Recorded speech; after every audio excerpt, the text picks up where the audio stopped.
بسم اللہ الرحمن الرحیم۔ حضرت سیدنا ابو ذر رضی اللہ تعالی عنہ سے روایت ہے، آپ صلی اللہ علیہ وآلہ وسلم نے فرمایا،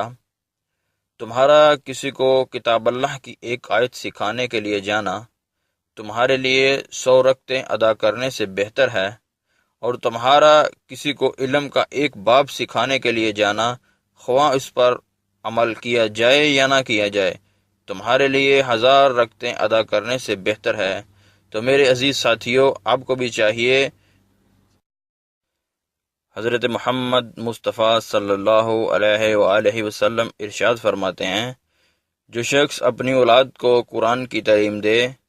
خدا روز قیامت اس کے والدین کو عزت کا تاج پہنائے گا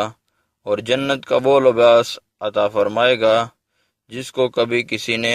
نہ دیکھا ہو۔ حدیث پاک سے مروی ہے کہ ایک شخص نے سفر پر روانہ ہوتے وقت اپنی بیوی سے عہد لیا، یعنی وعدہ لیا کہ وہ اپنی اوپر والی منزل سے نیچے نہیں اترے گی۔ نچلی منزل میں عورت کا باپ رہتا تھا، وہ بیمار ہوا تو عورت نے بارگاہ رسالت میں پیغام بھیج کر باپ کے پاس جانے کی اجازت چاہی، تو رسول اللہ صلی اللہ علیہ وآلہ وسلم نے ارشاد فرمایا، اپنے شوہر کی اطاعت کر۔ چنانچہ باپ کا انتقال ہو گیا، پھر آپ نے اجازت طلب کی تو آپ صلی اللہ علیہ وآلہ وسلم نے فرمایا،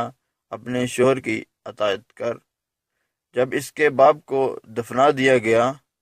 تو حضور نبی رحمت شفیع الامت صلی اللہ علیہ وآلہ وسلم نے اس عورت کی طرف پیغام بھیجا کہ تمہارا اپنے شوہر کی اطاعت کرنے کے سبب اللہ عز و جل نے تمہارے والد کی مغفرت فرما دی۔ سبحان اللہ۔